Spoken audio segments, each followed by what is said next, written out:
ఏదైతే ట్రంప్ జరగకూడదని కోరుకుంటున్నాడు.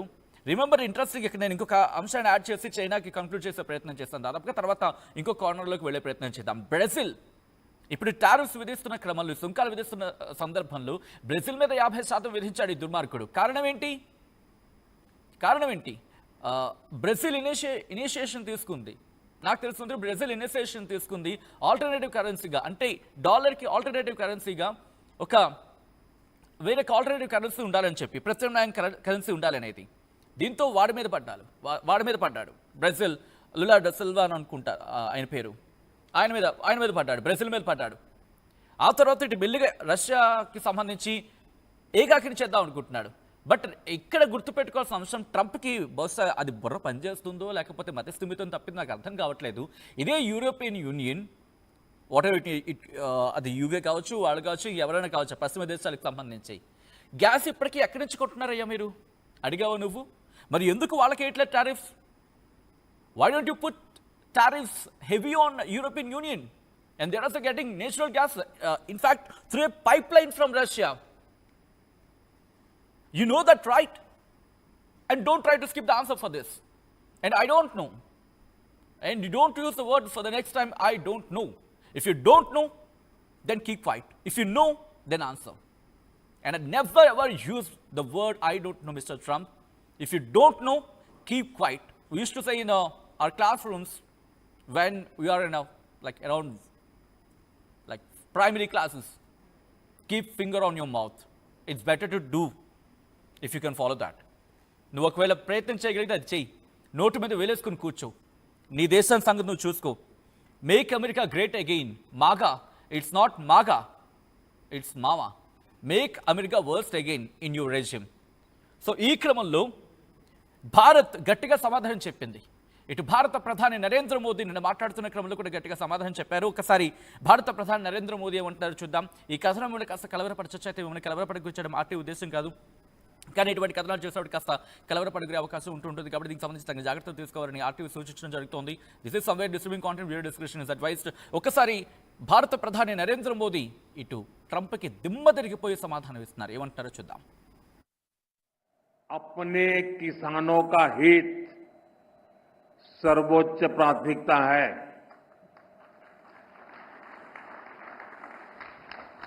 भारत अपने किसानों के, पशुपालकों के और मछुआरे भाई बहनों के हितों के साथ कभी भी समझौता नहीं करेगा।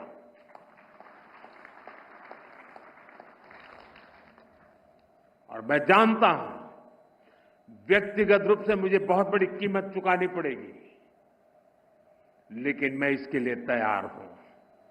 मेरे देश के किसानों के लिए, मेरे देश के मछुआरों के लिए, मेरे देश के पशुपालकों के लिए आज भारत तैयार है। अपने किसानों का हित सर्वोच्च प्राथमिकता है।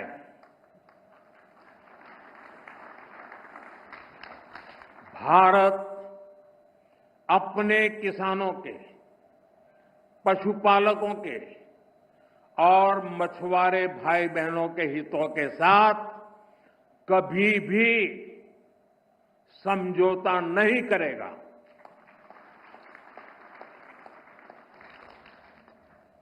और मैं जानता हूं व्यक्तिगत रूप से मुझे बहुत बड़ी कीमत चुकानी पड़ेगी, लेकिन मैं इसके लिए तैयार हूं।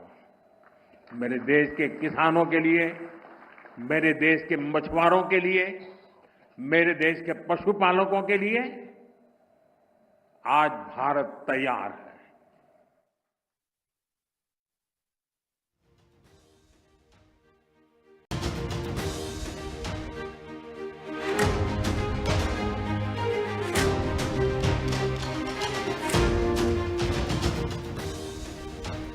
సాధారణంగా ఒక మాట వినిపిస్తూ ఉంటుంది, మనం దేనికైతే భయపడుతూ ఉంటామో అదే జరిగే అవకాశం ఉంటుందని చెప్పి కదా. ప్రస్తుతం ట్రంప్ విషయంలో కూడా అదే జరుగుతోంది. ట్రంప్ దేనికైతే భయపడుతున్నాడు, ఏదైతే జరగకూడదని కోరుకుంటున్నాడో అదే జరిగేట్టుంది. మరి ముఖ్యంగా ఏషియా అంతా ఒక్కటి కాబోతోందా? ఇటు భారత్ చైనాకు సంబంధించి ఆఫ్ కోర్స్ నేను ఎప్పుడు చెప్తూ ఉంటాను ఒక మరి ముఖ్యంగా సెకండరీ శాంక్షన్స్ వేస్తావు. ఏం వేస్తావు ఇంకా శాంక్షన్స్?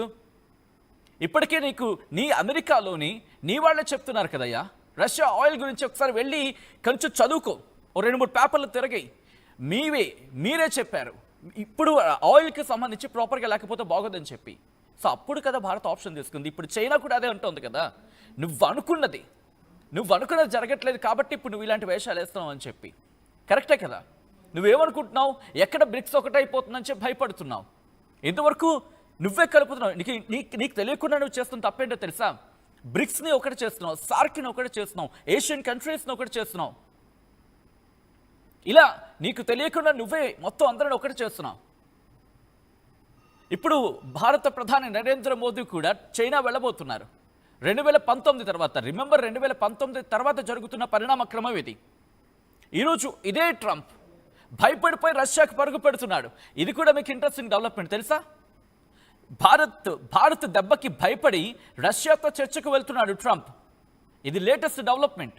అండ్ దానికి సంబంధించి కూడా డీటెయిల్ ఇన్ఫర్మేషన్ మళ్ళీ మరి కాసేపట్లో ముందుంచే ప్రయత్నం చేస్తుంది ఆర్టీవీ. భారత్ దెబ్బకి భయపడ్డాడు, మాట్లాడుతున్నాడు. కానీ మీరు సెకండ్ బైట్ వింటుంటే ఏమంటున్నాడు? లాట్ మోర్ సెకండరీ శాంక్షన్స్ అంటున్నాడు. చైనా అనట్లే. ఎందుకు అనట్లేదంటే కనుక అమెరికాకు చైనాకి అటువంటి రిలేషన్ ఉంది.